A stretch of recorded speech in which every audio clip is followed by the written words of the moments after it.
Buenos días, buenas tardes, depende de la hora que me esté escuchando. Un saludo desde la tierra de Gran Mariscala de Acucho, Cumaná, Estado Sucre. He sido invitado a compartir unos minutos con ustedes sobre un tema llamado valorización de activos y corrección monetaria. Por supuesto, es el caso de nuestro país, de Venezuela. Esto en el marco de las terceras jornadas virtuales 2020, o sea 2020, organizadas por Fundices. Mi nombre es Rafael Antonio Rodríguez Ramos y quiero hoy compartir con ustedes un trabajo que hemos venido elaborando. Vamos a trabajar con normas internacionales de valorización o evaluación, normas internacionales, con las normas internacionales de información financiera, específicamente la NIF 13, medición del valor razonable, y vamos a tocar un poco la corrección monetaria. Estamos hablando de la NIF 29 o de las equivalentes a la sección 31 en el caso de las pequeñas y medianas entidades. Este es el contenido de estas terceras jornadas virtuales que el Fundicia ha venido organizando pues de manera continua y que ha tenido pues un gran éxito. Todo esto lo podemos resumir como un avance hacia la cuarta revolución industrial. Hacia allá se dirige el gremio, se dirige la profesión como tal. Aquí tienen una imagen de mi persona y una reflexión.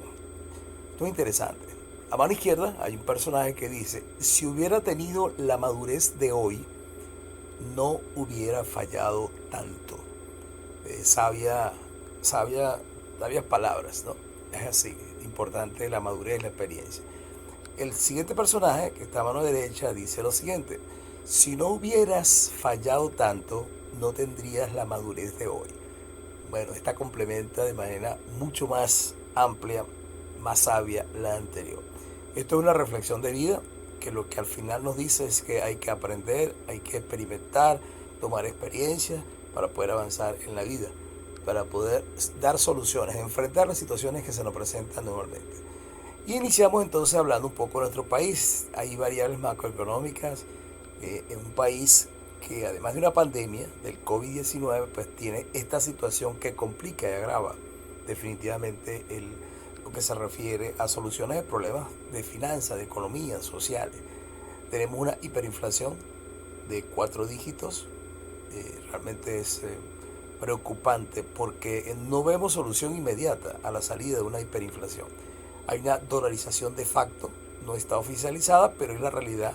Más del 70% de las transacciones se realizan en divisa dura, dólares. Hay ausencia de información pertinente, es decir, no hay un marco de información al cual acudir para poder hacer análisis.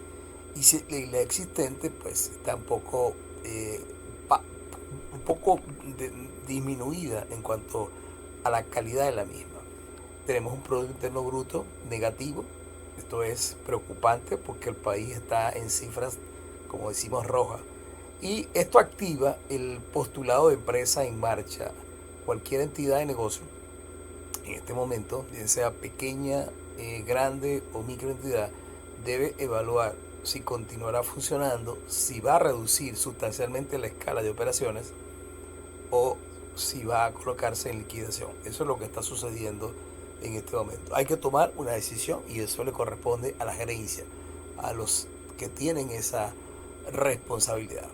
Vamos a tocar un poquito la valorización durante la inestabilidad del mercado. Nuestro mercado es inestable, es nuestra primera característica, que es una gran debilidad. Veremos la metodología para valorizar los activos en las entidades de negocio. Ese es el objetivo de este trabajo. Tocaremos entonces el valor de mercado, y esto porque hay un impuesto a grandes patrimonios que en este momento está en curso en cuanto a los procedimientos de valorización, y él apunta básicamente es a colocar los valores de acuerdo con el mercado para poder hacer la base gravable. Veremos también los valores corrientes o de reposición. Esto se refiere a los informes dados por peritos evaluadores. Y también hablaremos un poco de la corrección monetaria. ¿Qué tan efectiva desde el punto de vista de valorización es la corrección monetaria? Es decir, ajustar la cifra de los estados financieros utilizando una metodología, ¿verdad?, que está contenida en nuestra normativa como tal. Esto es la realidad venezolana con los inmuebles, van a la baja. Los precios están disminuyendo constantemente y es producto de la situación país, pero no solamente en Venezuela, en los países latinoamericanos, por hablar centroamericano, esto está ocurriendo. Básicamente porque la pandemia ha hecho que la actividad comercial, la actividad productiva tenga una disminución significativa. En el caso de Venezuela tenemos pues una diáspora, muchas de nuestras personas han salido, han dejado abandonados sus inmuebles, esos inmuebles están teniendo deterioro en el valor, no están generando renta, además de deterioro físico. Pero en el caso de las empresas que existen en el país, como no están operando a una capacidad normal, están por debajo de la capacidad normal y algunas están detenidas.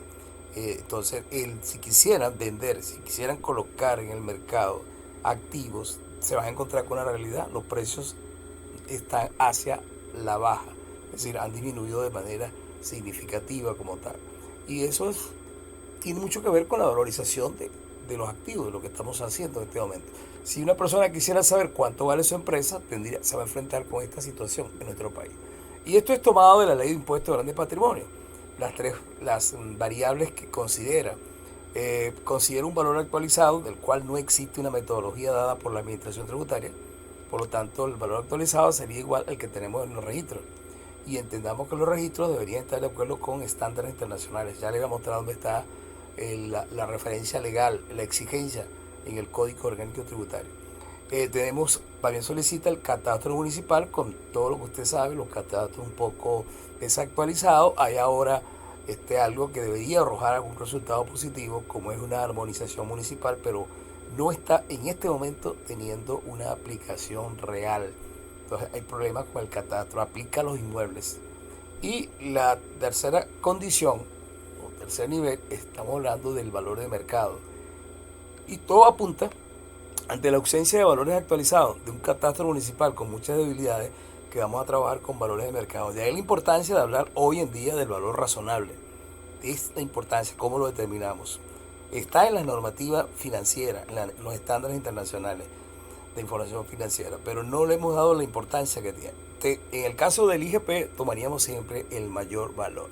Y de los otros bienes distintos a los inmuebles, bienes, derechos, de este mismo impuesto que está ahora en la palestra, estamos trabajando con él, por supuesto no hay catastro. Y entonces hay un valor actualizado con la misma debilidad de no contar con la metodología, cómo hacerlo. Y entonces quedarían las cifras que aparecen en los registros. Y nos quedaría la opción de valor de mercado. Sería el mayor valor para el caso del impuesto. Y en el caso de tomar decisiones, si yo quisiera valorizar mi empresa, tendría que tomar el valor de mercado. ¿Ok? No hay otra salida. Tendría que hacerlo bajo ese esquema. Valor de mercado. No tengo otra alternativa como tal. Y aquí hay una leyenda, yo diría, interesante. Dice que en Venezuela es prácticamente imposible por los efectos de erosión de la inflación y la devaluación, aparte de que no existe información confiable sobre precios. Esto es una verdad, pero no es 100% absoluta en cuanto a que es prácticamente imposible. Sí es cierto, hay muchas debilidades, muchas deficiencias para poder encontrar, o sea, no va a ser fácil.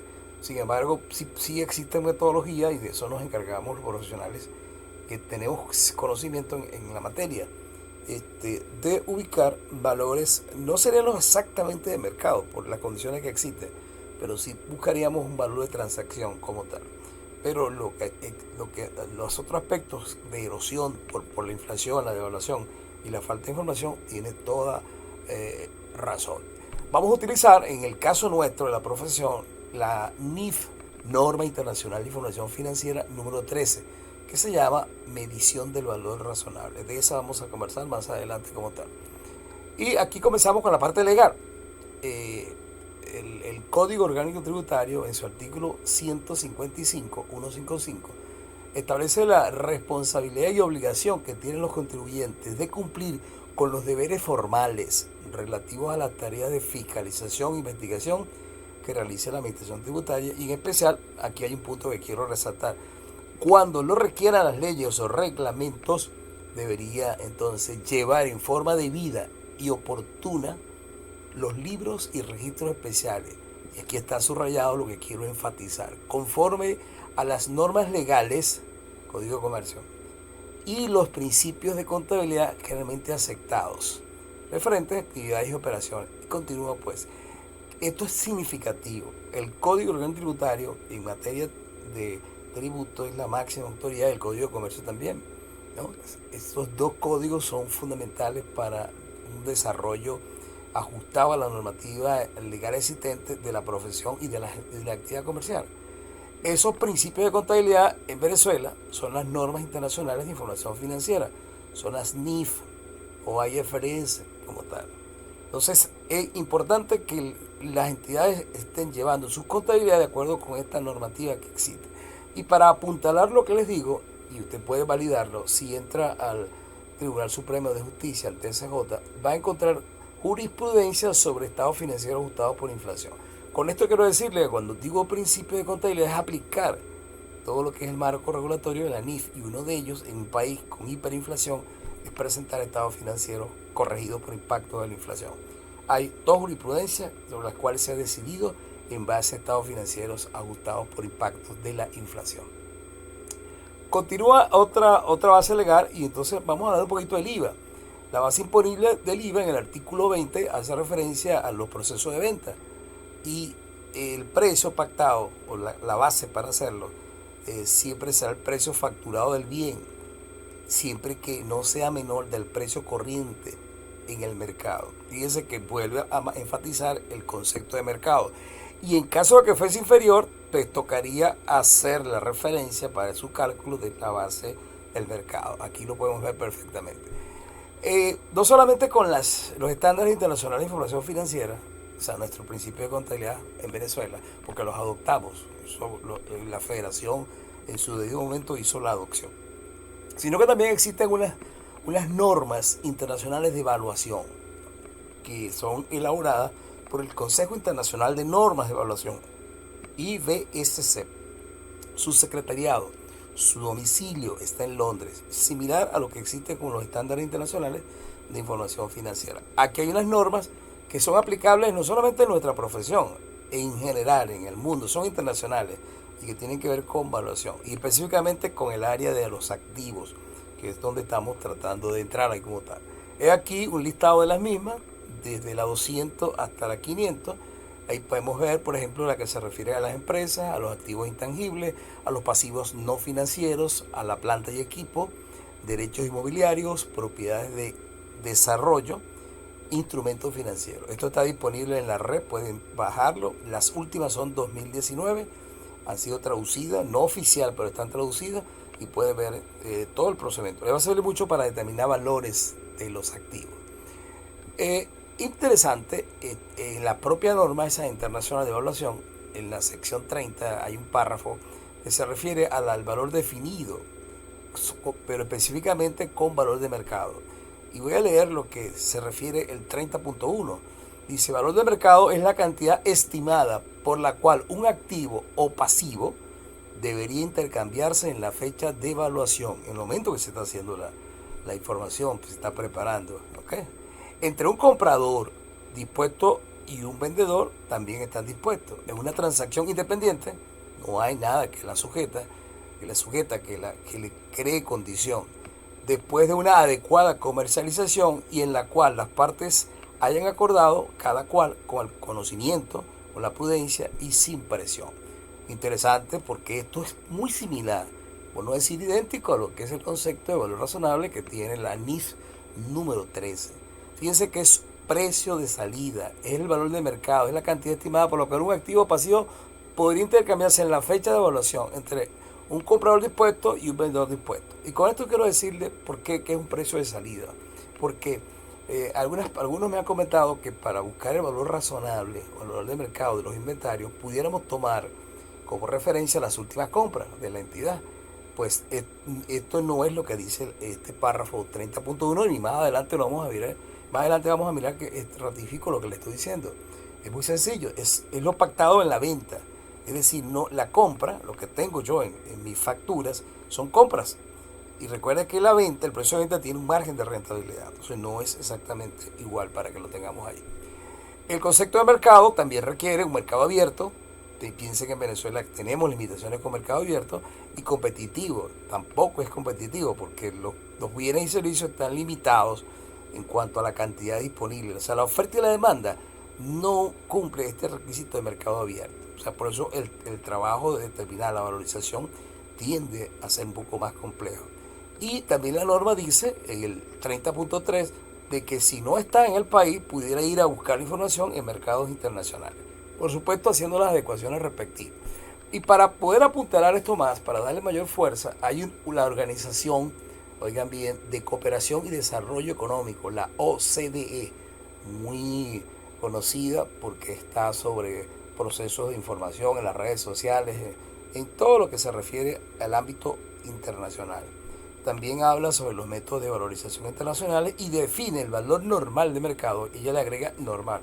Valor normal de mercado, aquel que se habría acordado por personas o entidades independientes, eso es importante, están sujetas, no tienen presiones, en condiciones de libre competencia. Ese es el criterio del OCDE, para que lo tengamos.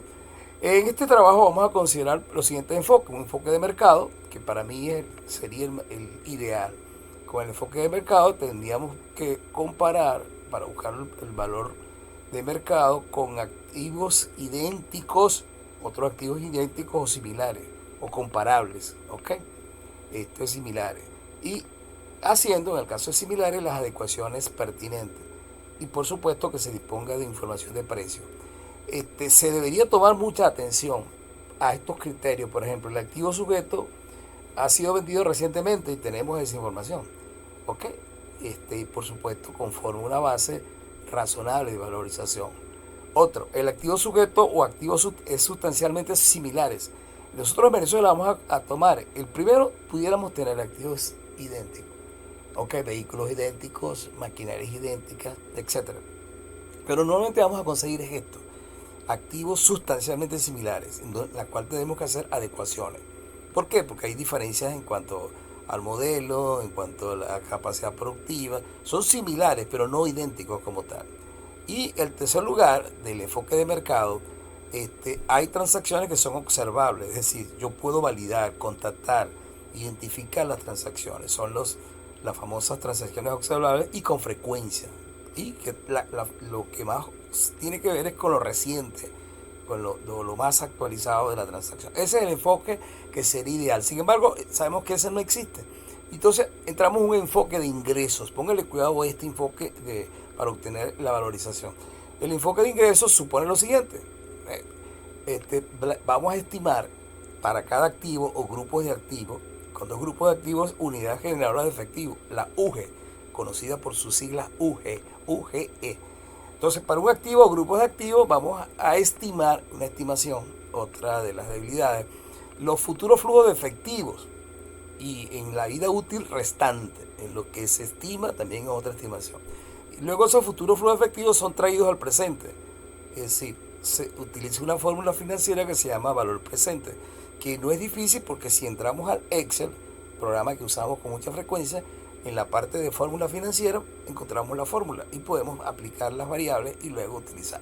¿Cuál es el problema allí cuando utilizo futuro flujo de efectivo? Es la tasa de descuento.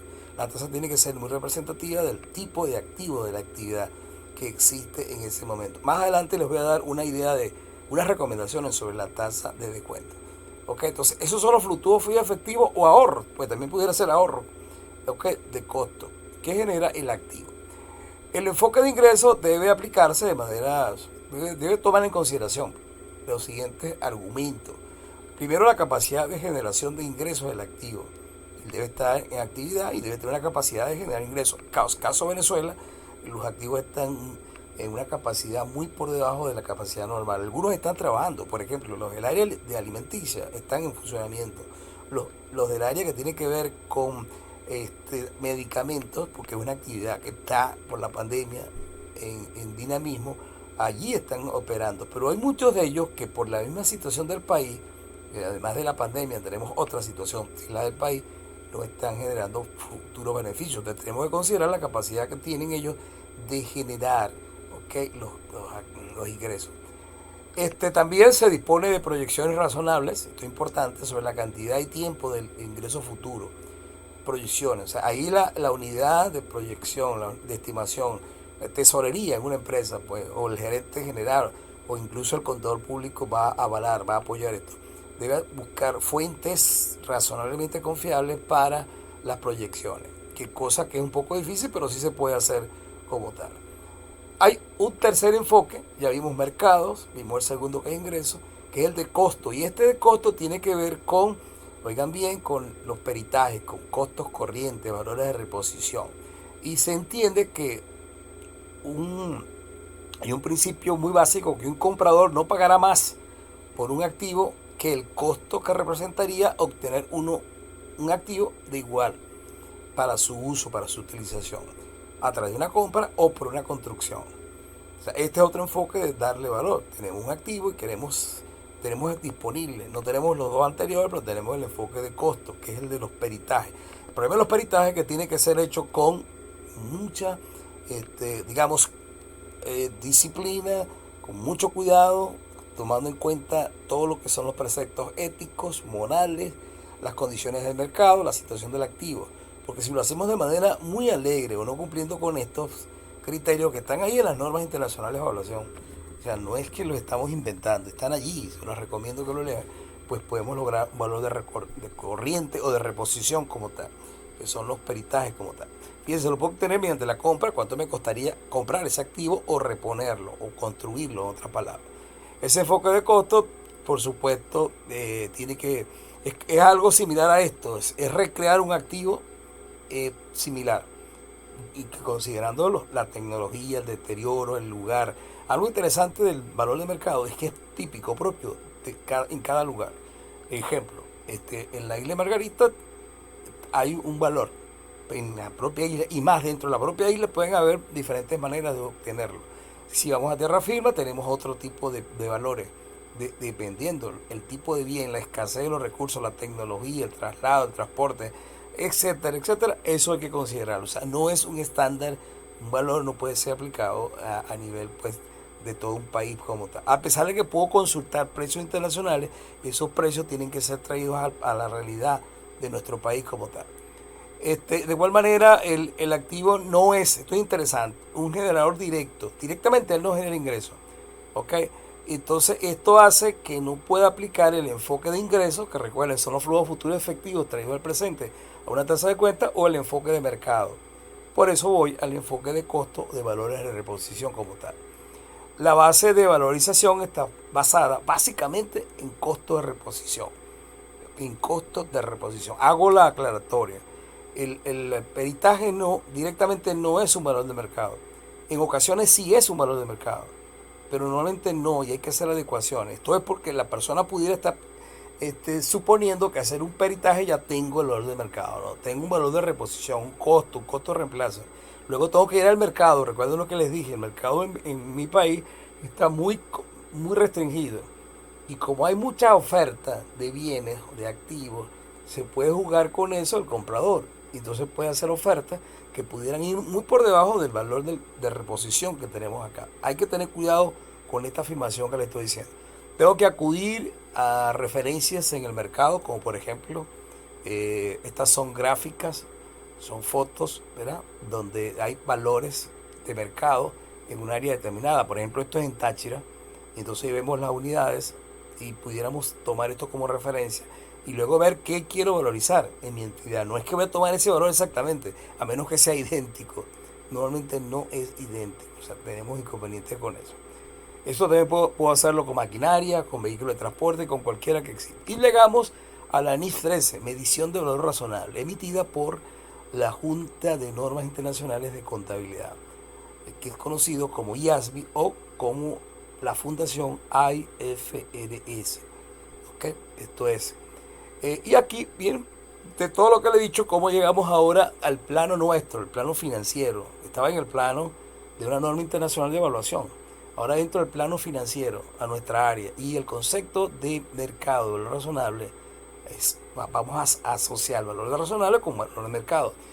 Es el siguiente, es el precio, fíjense, precio, no costo, que se recibiría por la venta de un activo o se pagaría por la transferencia de un pasivo en una transacción ordenada en un mercado principal. o el más ventajoso. Pudiera ser un secundario, y el secundario es más ventajoso que el principal. En la fecha de la medición, en el caso del impuesto de grandes patrimonios, sería el 39. En condiciones de mercado presente, lo que les decía, debe ser las que existen en la actualidad. Es decir, es un precio de salida, no lo olviden. Este valor de mercado es de salida, no de entrada, independientemente si ese precio es observable, directa o estimado utilizando otra técnica de valorización. Está en el párrafo 24 de la NIF 13. O sea, aquí entra todo, observable y no observable. Ya vamos a hablar un poquito de esos no observables. El caso de las no observables pudiera ser la técnica de estimación de finanzas, ¿ok? Y ahí entraría también la disciplina de la estadística, la probabilidad de que ocurra el hecho. Eso es estadística. Otros tipos de información de otras disciplinas para poder hacer la estimación. Ahí las unidades de producción, de ingeniería, las unidades de fabricación, toda la parte técnica que no es financiera, apoya bastante en cuanto, sobre todo a vida útil y a la generación de beneficios económicos. En el caso de la NIF 13 existen 3 niveles que son idénticos o parecidos, solo que hay que interpretarlo, pues son, en el fondo, operan de la misma manera, del valor razonable. El primero sería activos idénticos, ya lo vimos allá, en el enfoque de mercado. AO son activos, ¿ok?, que son observables, AO. Activos similares, recuerden, también está en el enfoque de mercado, sin mayores inconvenientes. Y también pudiera estar en el enfoque de ingresos, que es el siguiente. Y tengo el tercero, no observable. Ahí es donde les comentaba, son técnicas de finanzas. Hay mayor complejidad y normalmente aquí ocurre algo.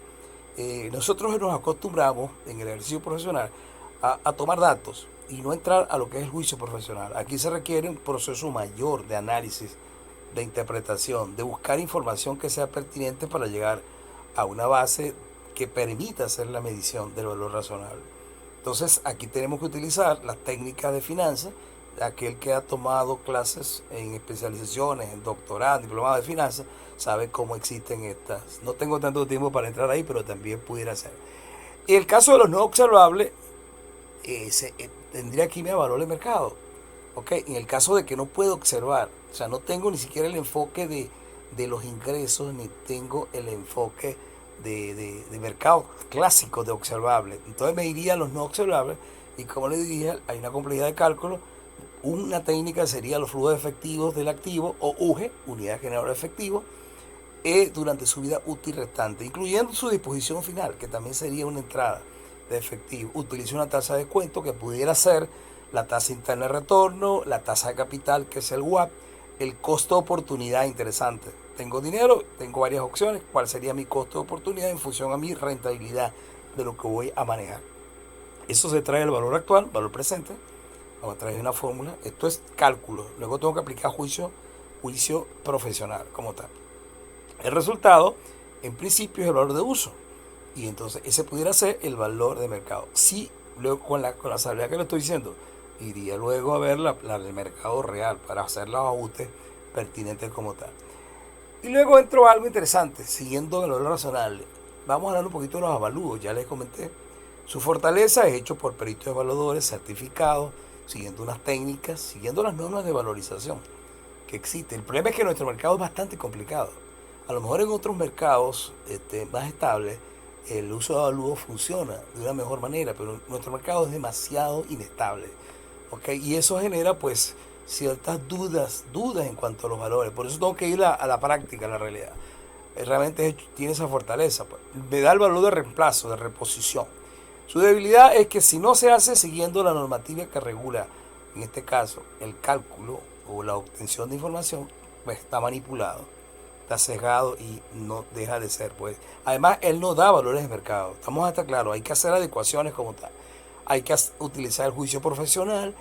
Y la pregunta que uno se hace, ¿es un valor de mercado? No, la respuesta es, no lo es.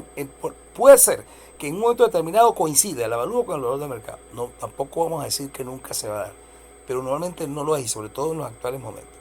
Hable con el cliente, recomiéndole qué es lo que le conviene, porque ahora con el impuesto de grandes patrimonios, las personas piensan que un avalúo le va a solucionar el problema de una sola vez. Y el caso de la corrección monetaria es muy fácil. Fíjense ¿qué es corrección monetaria? Cifras están en diferentes momentos de presentación. Depende de cuándo se realiza la transacción, se van ubicando cronológicamente. como existe una hiperinflación en el caso venezolano, o existiendo una inflación, son dos cosas distintas, inflación e hiperinflación. La inflación, aumento de los precios, pero la hiperinflación es aumento sostenido y recurrente y frecuente de los precios, que cambian muy rápidamente. En el caso de esto que le estoy dando, cifras históricas, en Venezuela no funciona, a menos que sea una empresa recién constituida y sea el primer mes. Pudiera haber poca distorsión. Sin embargo, ya ustedes están viendo tasas inflacionarias de 100% mensual en nuestro país. Esas cifras son traídas a un momento en el tiempo donde presento la información financiera a unas cifras constantes, utilizando una metodología, en este caso el índice nacional de precios al consumidor, del caso de Venezuela. Ese índice que también está cuestionado, porque para nadie es un secreto que esa es una medida de efectividad de políticas públicas. Y en la medida que el índice se eleve, significa que las políticas públicas no están dando los resultados esperados. Por lo tanto, tiende a bajarse. Y eso va en contra de la efectividad del método del índice nacional de precios al consumidor. Y aquí lo vemos en Venezuela. No lo estoy diciendo por crear algún tipo de categoría o de calificación al gobierno nacional. Simplemente el Banco Central da unos indicadores, la Asamblea Nacional da unos indicadores, son diferentes, y un organismo privado como es Econométrica da unos distintos. Ahí tenemos una variedad. Pero de todas maneras, el método lo que hace es colocarlo todo en valores constantes. No da precios de mercado, no. Es decir, un bolívar en el pasado equivale a un bolívar ahora. ¿Okay? Se genera un efecto, un impacto, evidentemente, en las partidas monetarias, que son las que están más sujetas al impacto de la inflación. Allí se genera un impacto, tanto activos como pasivos. Los activos pierden, los pasivos generan ganancia, porque va a pagar en una moneda fija, establecida, sin cambio, en una fecha posterior, y en esa fecha posterior ha transcurrido una inflación. Por lo tanto, el tenedor de un pasivo monetario obtiene ganancias monetarias. Oigan bien, esto es lo que hace. Su fortaleza: corrige la moneda, me parece muy positivo. Así deberían estar los estados financieros, los registros, ¿ok? Corregido. La debilidad, ya se las acabo de decir, la debilidad que existe con la credibilidad del indicador que estamos utilizando. Hay que utilizar el juicio profesional y hay que hacer las comparaciones con otros valores obtenidos. O sea, no puede ser ese el valor que yo diga automáticamente esto. Y esto lo traigo a colación porque algunos me han dicho, para el impuesto grande patrimonio, voy a corregir la moneda y ya está. No, cuidado, eso se hizo en el pasado. En el año anterior, sí, había una disposición sexta transitoria que permitía decir, declare lo que tenga usted allí. Hoy no, hoy nos están pidiendo otro tipo de información. Tampoco es un valor de mercado. Y yo le recomendaría lo siguiente: cada vez que haga esto, ¿ok?, usted compare las cifras de contabilidad que están en los registros, que deben estar corregidas por inflación. Recuerde lo que les decía, artículo 155 del COP, con los valores de mercado, los valores que obtenga. Y ahí va a conseguir lo siguiente. Ok, primero va a considerar el mercado, en este caso que estamos hablando, para valorización de la empresa, para hacer transacciones, para saber que tienen su entidad, etc. Y luego, cualquier tipo de disminución que pueda detectar en esa comparación, debe llevar sus libros. En el caso normalmente del mercado está por encima del costo corregido, pero puede ser que el costo corregido esté por encima del mercado. Y en este caso el costo corregido tiene que ser llevado al valor de mercado. Esa disminución que se va a reconocer es un deterioro del activo y se reconoce en el estado de resultados integral. Ahí lo tienen como tal. Y esto que está aquí es para un análisis, y con esto se demuestra que ajustar por inflación o presentar información dolarizada no tiene ninguna relación en Venezuela. Parece mentira. Son dos vertientes de información financiera diferentes como tal. Por consiguiente, ninguna de las dos le va a dar valores de mercado. Y vamos a ver un ejemplo muy sencillo. Tomé un activo que lo compramos en enero del año 2017. ¿Ok? Vino una reconversión. El activo, su valor inicial eran 5 millones. Tomamos o un poco más, porque 5 millones es con la depreciación acumulada que tiene hasta la fecha. Y con la reconversión queda en 50. ¿Ok? Sería su costo neto, pues tiene descontada la depreciación acumulada. Estoy tomando los indicadores por el caso del índice nacional de precios al consumidor del Banco Central de Venezuela. Estamos tomando pues el índice de enero 2017 y el de septiembre. Estoy colocando que es a septiembre 20. A la fecha que usted quiera lo va a hacer. Y observen la disparidad que existe entre 2017 y 2020. 2020 son 101.126 millones 220.212,80. Que se busca un factor. Eso es muy sencillo. Usted divide el índice de cierre, sería septiembre, entre el de origen enero, y el factor son 9.744. Fíjense el efecto de la inflación. Ahí se está mostrando que es la inflación. Ese factor se multiplica por el costo neto y el valor, ¿ok?, de la moneda constante, corregido, es de 487 millones 209.702. Para que tengan una idea. Pregúntese si ese vehículo ahora lo puedo vender en 487 millones. Es una pregunta muy fancy. ¿Era su valor de mercado? Aparentemente no. Voy a hacer lo mismo con la dolarización. Y entonces ubico una tasa de cambio, o tiene que ser oficial, a septiembre, al momento en que estoy haciendo la evaluación, al 30 de septiembre. Y así funciona la metodología, no hay otra manera, está establecido en las normas.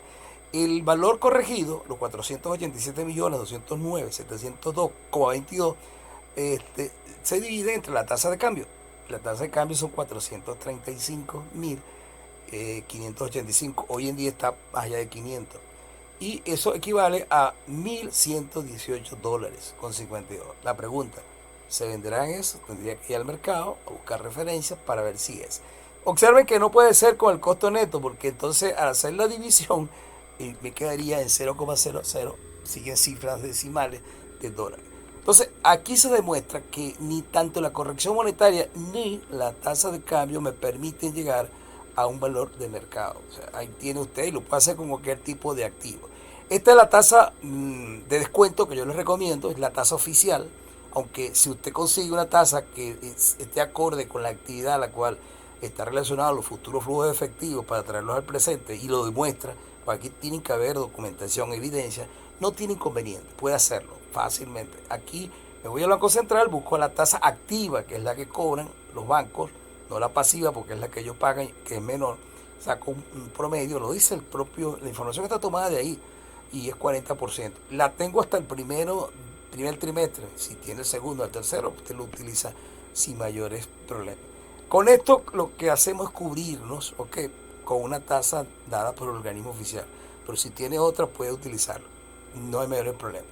Y todo esto que yo les he dicho, al final, debe mostrarse en papeles de trabajo, en documentación que avale los cálculos, que avale la información, la obtención, la entrada de datos, cómo la obtuvimos, recuerden el lugar, el tipo de activo, toda la información que es conveniente para la valorización. Y entonces hay que hacer una revelación, que estaría en las notas revelatorias, muy bien descriptivas al respecto, y documentadas con los papeles de trabajo. Aquí está uno de los problemas. Les recuerdo, en el caso del impuesto de grandes patrimonios, hay un artículo, creo que es el 28, si no me equivoco, 28 o 26, uno de esos dos, donde dice que la administración tributaria va a desplegar mecanismos de control para validar la información que usted le está suministrando en esa declaración. Tenga cuidado con el maquillaje, tenga cuidado porque posiblemente reciba algún tipo de sugerencia para disminuir el valor de los activos. Mucho cuidado, porque en los papeles de trabajo es donde usted va a evidenciar lo que está allí. Mi recomendación final sobre esto, mire, es una gran oportunidad que tenemos de poner en práctica los conocimientos que en el mundo entero se aplican. Es el caso de lo razonable, con las limitaciones que tenemos en el país. Estamos conscientes de nuestra situación como país. Yo creo que es el momento estelar, o un momento de avanzar en la profesión. Okay. Mientras otras no tienen actividad laboral, esta profesión empieza a formar parte de un campo de trabajo. Acabo de estar en un seminario virtual, un webinar en Colombia, y me llamó mucho la atención porque el gremio, hay varios gremios, pero uno de los gremios hizo un evento donde estaba presente el ministro de Economía y Comercio, y donde el gremio le dijo, los contadores públicos podemos, dar un esfuerzo, hacer propuestas para salir de la crisis que origina la pandemia y mejorar los efectos de control. Creo que nosotros estamos en Venezuela en esa misma tendencia, siempre que nos organicemos. Y este es un caso. O sea, trabajar con valorizaciones, esto es parte de la profesión. La propiedad, la posesión es del derecho, o sea, de los abogados. Pero valorización es de la profesión de la contaduría. Simplemente lo que tenemos es que aprovechar este momento. Y mi recomendación, prepararse. Prepararse, actualizarse, documentarse, hacer webinar, seminarios virtuales, webinar, hacer simposios, congresos, utilizar las herramientas de las cuales disponemos, que están aún en día. Venezuela tiene problemas con las herramientas, digamos, tecnológicas por nuestra situación país, pero aprovechar las existentes para poder hacerlo. Creo que es una excelente oportunidad que tenemos. Y ya para finalizar, ahí tienen mis direcciones, mis coordenadas. Estoy a la orden, Rafael Rodríguez Ramos, soy socio de la firma Dugarte González Rodríguez, que además somos miembros de Prime Global Internacional. Esta es una firma que está en el mundo entero y yo estoy en la parte de capacitación de esa firma. Ha sido un placer, muchas gracias y nos vemos pronto. Hasta luego.